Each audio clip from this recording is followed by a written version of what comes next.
How do energy prices impact real estate? Hmm. Great question. I'm Good Roxane question. Webster.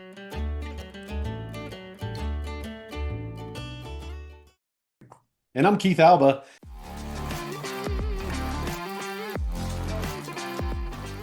We are the owners and partners at My Home Team, and you've tuned into the Honest Honest Hour. hour. That's right. We're going Yay. to do our best to answer that question for you, get you a little bit more certainty around this, but ultimately, I think what you're going to walk away with is we just don't know. We don't know, right? Yeah, there's a lot of variables that go into that, and we'll talk a little bit more about some of those here coming up. Well, and I think it's really important to really stress how important that is, right? That we don't know. At the beginning of COVID, I was 100% certain that all the forbearance agreements that were going out were going to lead to another housing crisis because the banks weren't going to work. But none of that happened. Yeah, right.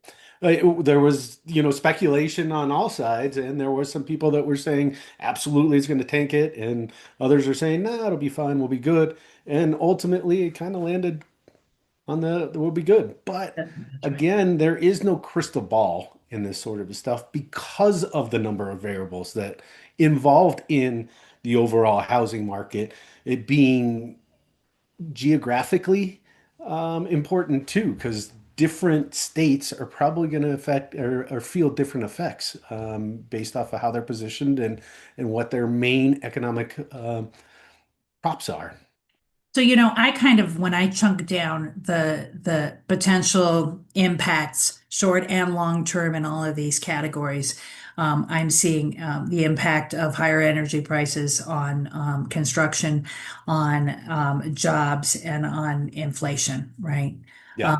And how that all impacts, let's say a fourth one in there of interest rates, right?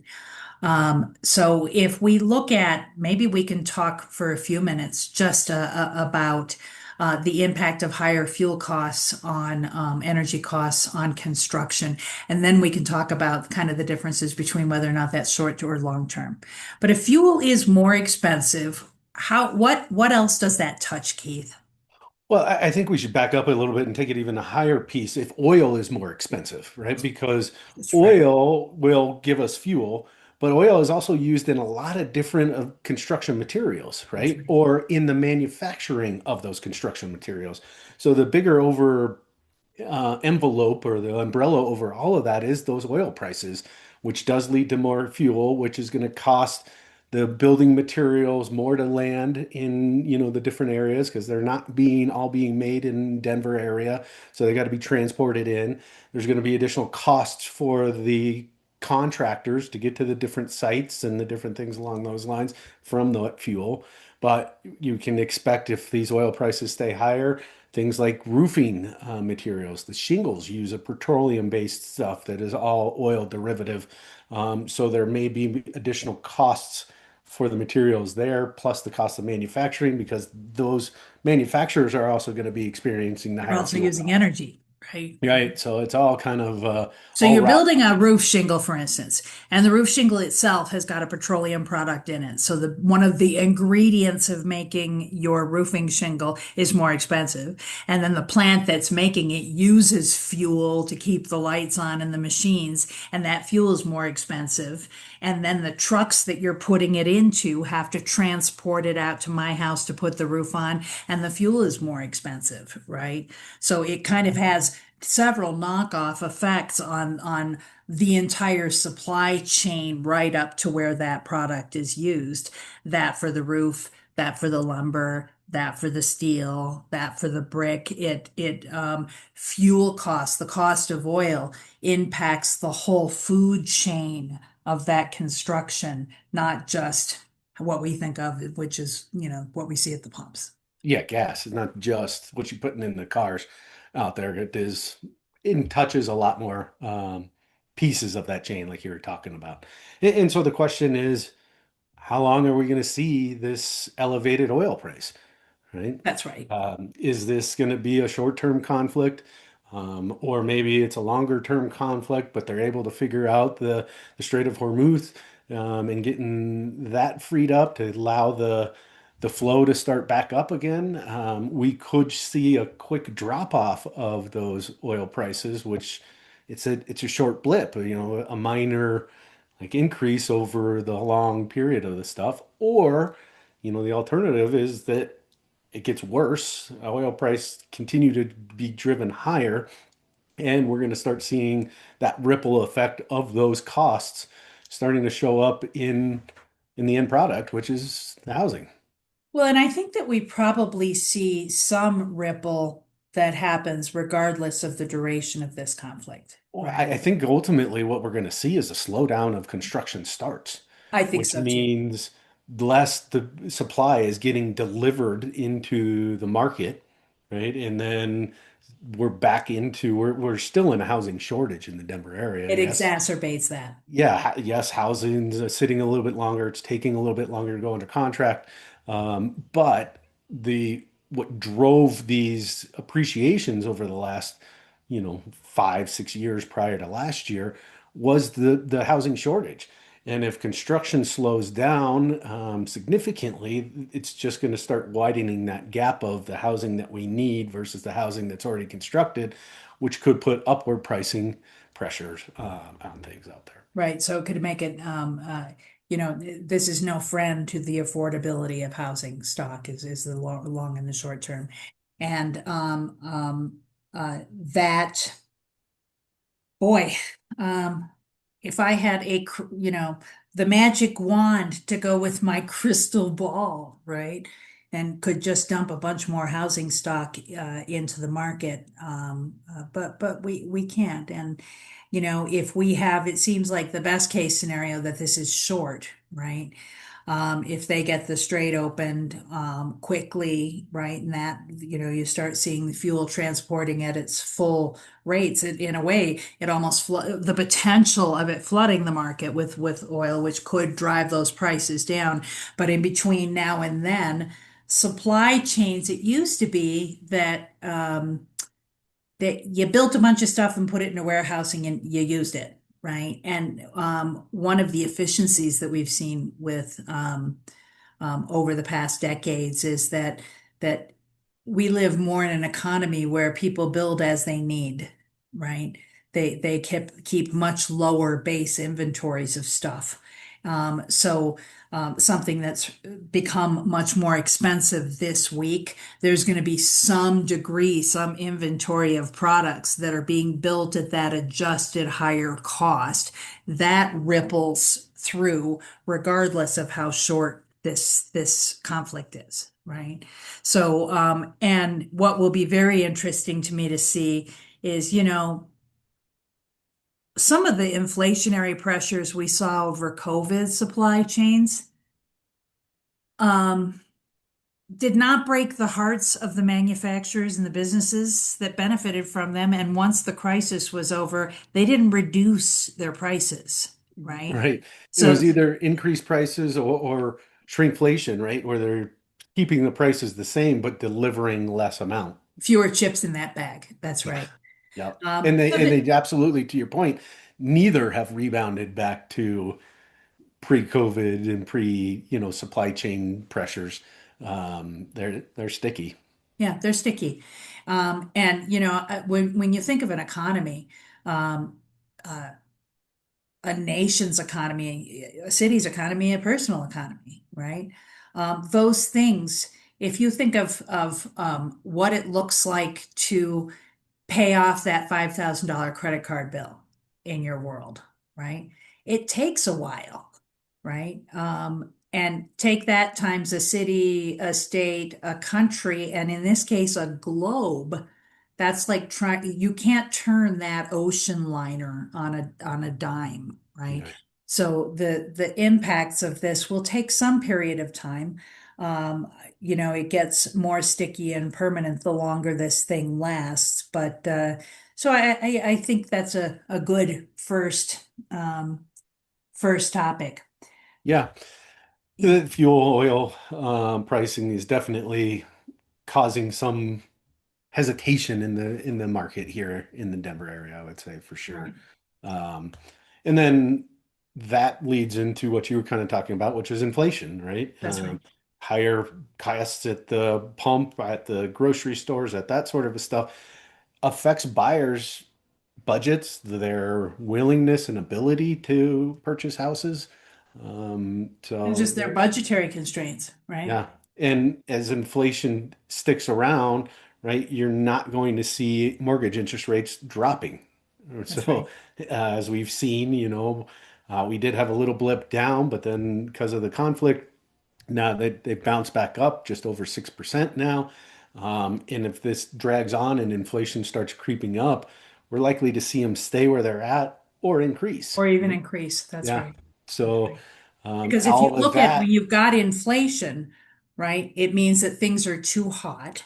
They're getting too expensive. So one of the tools that the Federal Reserve has is to increase the interest rates so that money is more expensive. So people spend a little bit less of it. So it cools off that spending and cools the economy a little bit so that it doesn't get into that type of hyper mode we saw in 22, right? With everything increasing in costs faster than you could blink, right?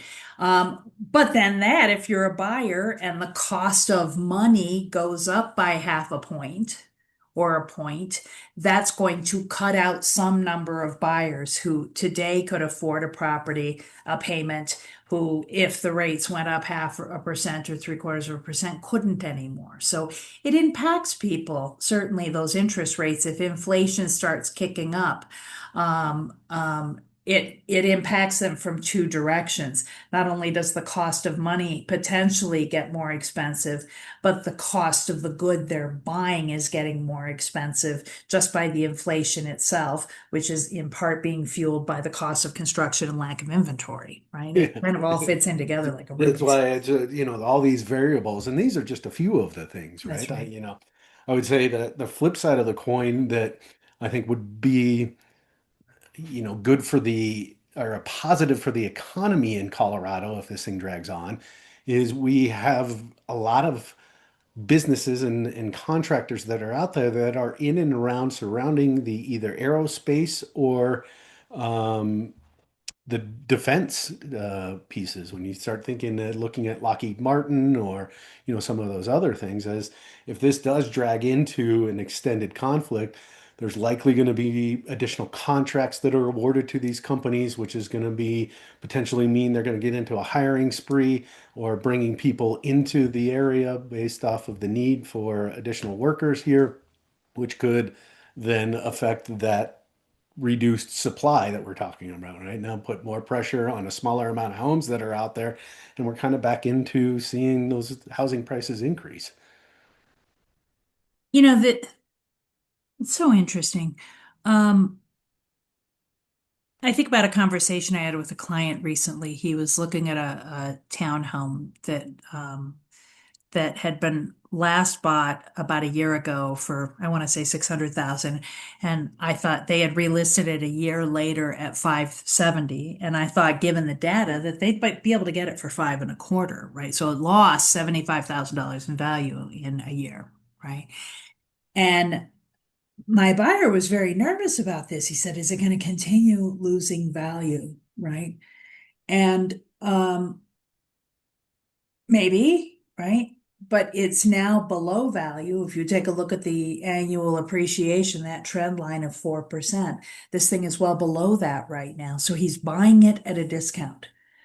If it continues to lose value, it would be at a deep discount. But the question that we've discussed here a lot, that if you can, if you're in a stable situation and you can hang tight until that house returns to the trend line, you've made that extra 10, 15% just by having bought it today, right? There are opportunities in uneasy markets, but it takes taking a deep breath, having professionals who can analyze and explain and understand data and make sure that you are hedging your risks.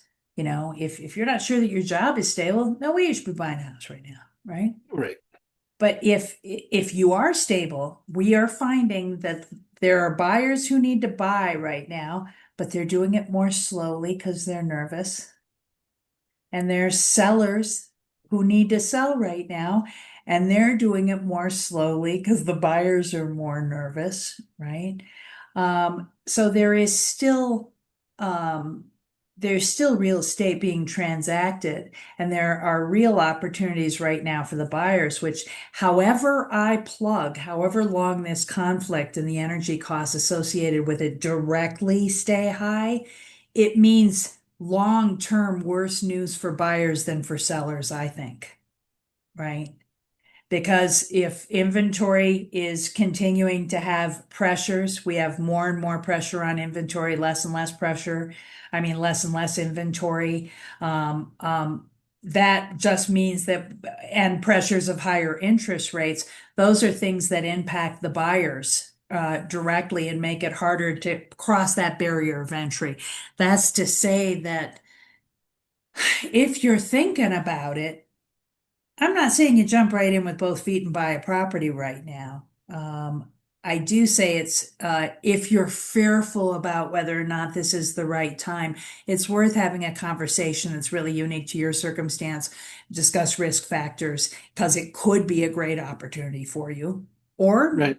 I time think to, if you focus on the monthly payment, right, and that's the right. property that you're looking to buy, and you have some certainty in and around your income remaining stable, Yeah, there's definitely some opportunities that are yeah, out there. yeah, I think Uh, so too. and Yeah, then, yeah, depending on the length of this conflict, and potentially, what we talked about, not a lot of expected new construction starts. So long as there's not another event where all of a sudden there's a lot of sellers that then come on the market and flood with supply, you can rest assured that we're probably fairly insulated here in the Denver metro area from massive market swing one way or another. that's right. That's right. And I think this year is feeling very much like last year, another 2025. Yeah, I think probably you're right. Again, with the caveat or the asterisk on that of depending on what interest rates, that's do. right. That's right. If we do see those, start falling back down again, we may get into a 22, 24 type of a time frame where, there's just a flood of buyers that then hit the markets, Yeah. Yeah. and start driving prices back up. So the summary is we have no idea. Yeah, But stay those tuned. To be determined as the days and TBD. months tick by. No More idea, but information those will are the come. things we're looking at, right? Yeah, but it is a fluid situation, and something that as a consumer that is dealing with real estate, you want to have somebody that's staying in front of and paying attention to these different market movers. What are they doing? What are they expected to do in the future? And what are the things that can affect it either way? That's right. Because that is the information that you want at the time when you're looking to make your decision on what you want to do. Yeah. Well, as always, please hit the subscribe button, share this content, like it if you like it. If you don't like it, leave a review for Keith. Yeah, or come back for the next one because maybe our next honest hour will be something that does hit that like. That's right. Excellent. Thank you, gang. All right, see ya.